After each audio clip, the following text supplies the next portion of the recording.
Oke, Bismillah. Assalamualaikum warahmatullahi wabarakatuh. Kita masuk minggu ke-12 dengan materi lingkup kajian makroekonomi ya. Jadi ini PIE atau pengantar ilmu ekonomi tapi yang bagian makro ya.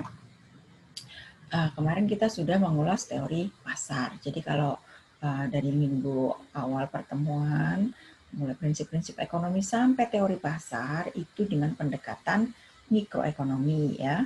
Sekarang kita masuk ke pengantar makroekonomi. Saya akan share materinya ya. Oke.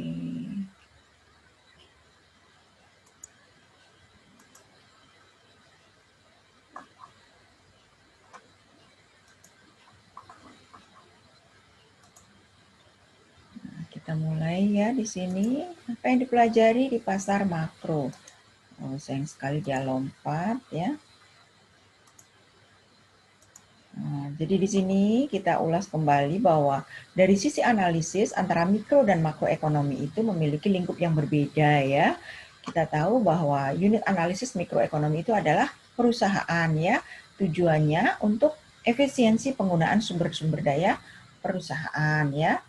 Nah, sementara bagi pelaku ekonomi yang menggunakan produksi atau mengkonsumsi produksi barang dan jasa itu adalah pelanggan atau konsumen. Ini landasannya untuk mencapai kepuasan maksimum ya. Jadi kalau analisis mikro itu individual sifatnya ya. Bagaimana perilaku bagaimana perilaku ekonomi produsen maupun perilaku ekonomi konsumen ya.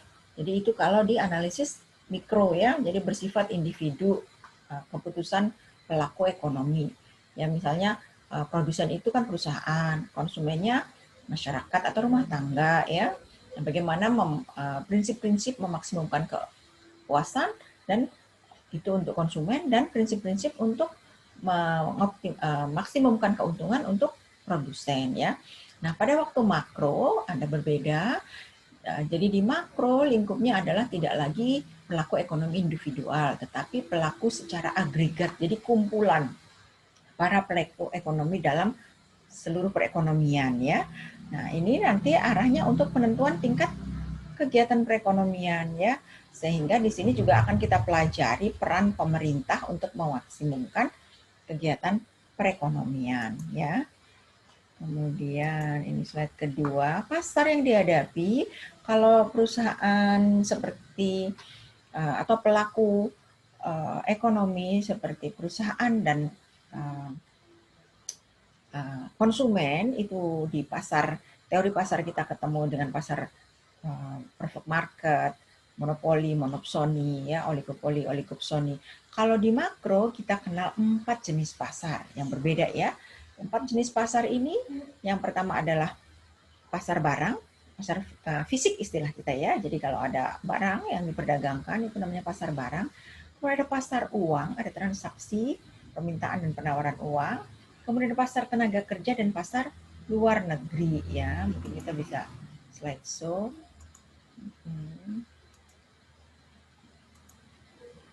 Nah, belum bisa ya. Ini agak error nih, nggak bisa. Nah, pertama kita masuk pasar fisik nih, pasar barang ya. Jadi pasar barang itu akan menyebabkan harga-harga komoditas itu jadi pantauan ya. Nah, ini tingkat harga umum jadi objek kajian. Kemudian juga pendapatan nasional ini gross domestic product ya. Biasanya angka statistik yang dihadapi indeks gaya hidup, kemudian dengan pendapatan nasional atau gross domestic product dengan harga konstan. Kemudian di pasar uang ini indikatornya, perilakunya yang diamati adalah tingkat bunga dan volume uang. Jadi karena ini ekonomi landasannya ekonomi kapitalis ya, jadi maka uang itu diperdagangkan dengan landasan tingkat bunga karena uang dianggap sebagai investment stock. Tapi beda ya kalau untuk Muslim kita landasan syariahnya uang itu adalah alat tukar, bukan stok atau bukan investment. Artinya uang hanya akan memberikan hasil apabila digunakan untuk aktivitas produktif, ya, produksi barang dan jasa, perdagangan, perniagaan dan lain sebagainya. Nah, itu fungsi uang untuk alat tukar. Tetapi kalau secara pandangan ekonomi yang kita pelajari ini ya untuk tahu, ini uang adalah bukan hanya alat tukar, tetapi juga alat investasi. Dia punya nilai. Jadi dianggap uang itu kalau menggunakan, walaupun dia disimpan atau apa, dia akan mendapat bagian rente atau tingkat bunganya ya. Jadi dianggap uang itu bisa menjadi alat investasi ya. Jadi di sini makanya ada bunga alat atas deposito, pinjaman bank ya. Kita mempelajari juga uang beredar ya. Ini jenis pasar kedua di makro. Kemudian jenis pasar yang ketiga, nah ini kayaknya tadi udah bisa ya. Pasar yang ketiga ini adalah pasar tenaga kerja. Jadi yang diamati itu tingkat upah rata-rata. Mungkin Anda bisa pernah dengar ada upah regional minimum ya, upah regional provinsi.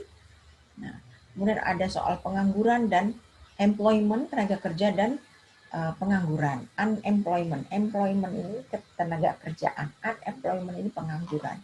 Ya, biasanya variabel yang diamati adalah jumlah orang yang bekerja, jumlah angkatan kerja, dan jumlah angkatan kerja yang dikurangi orang bekerja. Ini adalah pengangguran. Ya. Nah, jenis pasar yang keempat ini adalah pasar luar negeri. Jadi pada pasar luar negeri ini, karena kita adalah bagian dari pergaulan ekonomi global, maka statistik neraca perdagangan, kalau kita bicara neraca perdagangan, agak ekspor dan impor. Tapi kita juga bicara statistik neraca pembayaran, ada capital inflow, capital outflow, ya, dan juga penentuan acuan tukar perdagangan, term of trade, ya. Di sini juga kita membicarakan kurs cadangan devisa dan pertukaran kita dengan mata uang asing. Nanti pasar luar negeri ini kita sendiri secara khusus ada mata kuliah perdagangan internasional ya. Nah, itu kurang lebih materi kita terkait pengantar makroekonomi ya. Mudah-mudahan cukup mampu menjadi landasan apa saja pembeda antara kajian mikroekonomi dan makroekonomi. Oke, saya terbuka untuk mahasiswa yang memiliki hal-hal yang perlu didiskusikan lanjut.